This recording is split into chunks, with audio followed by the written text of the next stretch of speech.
Hi, I'm here with Nancy Young. Her book is called Strum. Hi. Hi, Mark. Nice to meet you. Nice to Congratulations meet you. on Thank the award. you. Thank you. Unbelievable. You got a silver medal for Best Regional Fiction. Yes. How wonderful is that? That is fantastic. And your first book, or no, you've written others? I've published a short story. I've written a lot of business plans and marketing books and more things like that in arts and cultural development, Yeah. which I worked in for many years. But this is my first novel. Well, congratulations. Thank you. Quite a statement to win the award and be here celebrating and doing this interview with us.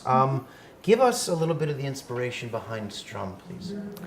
Well, I was living in Australia at the time. I'd been there for about 10 years at that point, and I worked at that point I had set up an arts incubator in a place just outside Brisbane, Australia, Queensland. And I was running this arts incubator, and I was buying very expensive audio equipment for the arts incubator. And while I was there, I saw these guitars that were for sale. And I found one that I just was very drawn to, it kind of spoke to me and said, take me home. And so I picked it up and I played it. I played a little bit of guitar, not a lot at that point. And I had some friends and relatives with me and I said, can you try out this guitar? And he said, yeah, it sounds really nice, but I think you should try a few more. So I tried a few more, ended up with the same guitar. This is the one. This is a beautiful guitar. So I bought it and I brought it home. And I was reading the little brochure that came with it. And it said, basically, we never cut a tree down to make a guitar. And this company is called Seagull Guitar. It's based in Quebec. And it said all our guitars are made out of 800-year-old cedars that fall naturally in the forest in Quebec. Wonderful. Yeah, and I thought, wow, what a great story. Just thinking about that, an 800-year-old tree. And I thought, wow, what stories would you find, kind of around this tree if you were to talk to the tree and hear what was in it. And so the whole story came out of that idea of an 800-year-old tree and what stories might be found in that tree. And I thought, how do you release a spirit from a piece of wood? And I thought, well, music. Amazing. Right? Yes. So it evolved, and I was working in the arts at the time, this arts incubator, and I had a lot of friends who were musicians. And so I wrote this story about family and about love and about the environment. I'm a kind of a greenie. And it kind of just all came together, and it was all about the things that really mattered to me most. Love Wonderful. and family. Yeah, and so speaking of things that matter to Nancy most, give me a little bit more about who you are. Tell us about Nancy Young. Well, I've traveled pretty much my whole life. I've been to about 30 countries, which is quite a lot. Yeah. And my father was a civil engineer when I was growing up, and he worked in the Middle East, and he worked in Greece, and he worked in Iran and Saudi Arabia. Spain? And so, never in Spain, but in Greece, very close. I know that's dear to your heart. Yeah. I would like to go to Spain. In fact, the book is very much about the Spanish guitar tradition and French, and so it goes to Europe and it goes through Asia, it goes around the world, basically. But all the places I've been to, I've been to over 30 countries, all through Asia, Europe, Middle East, Canada. And do you find that worldly nature for you is kind of communicated over into the way you write? Absolutely. Okay. Yeah. And there's a lot of French in there, so even if you don't speak French, you'll learn a little bit. Right. My next book, I'm hoping to sort of integrate different languages into it. I'm going to ask you about that in a little bit, actually, so hold that thought. Okay, but won the award. It's obviously well received. People are enjoying it. Judges who've looked over however many thousands of books have chosen yours for celebration, honor, a medal. Yep. What's the difference? What sets it apart so much? Tell us.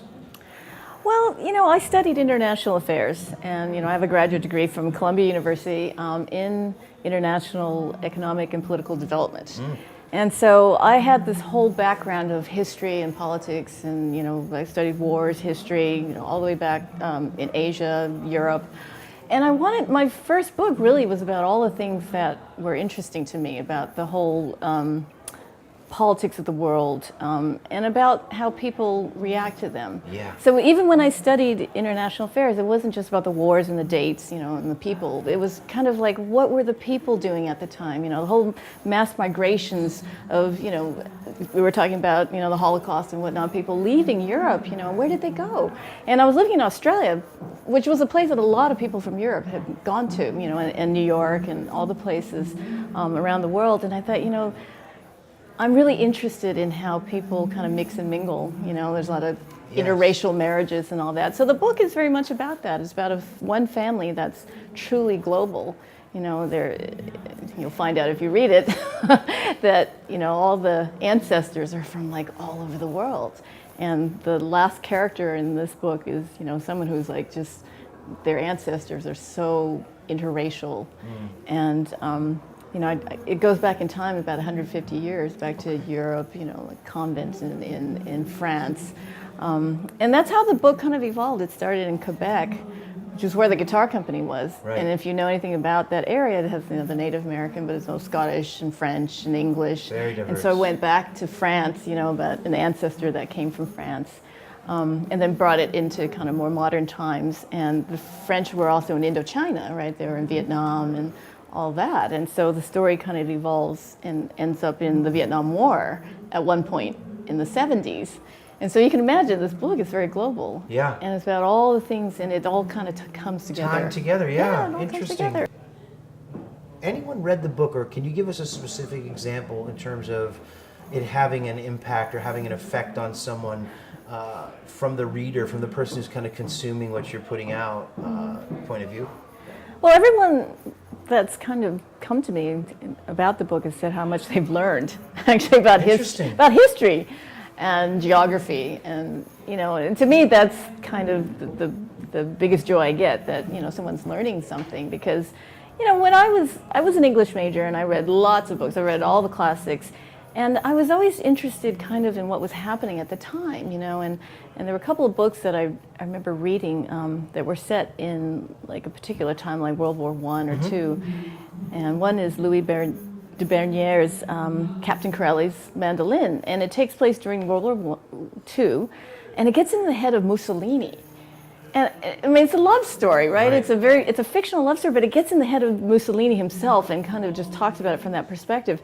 I wanted to write a book kind of like that, like, this is taking place in real life, and life isn't just, your living room, but it's like there's a war going on outside, and this is 1970 in Vietnam. Right. So comparatively, whose head do you want this book to get into on that Mussolini level? Well, I actually originally had written a part with Pol Pot, Okay. In Laos and Cambodia Sure. and Vietnam, but then I took it out because it was just a little too intense. Okay. So, but still, you learn about what it's like to be actually in the Laotian jungle. Yeah. One of the characters is in the jungle there, and he's lost, and he's like, he can't get out, and he's got to figure out a way to get out.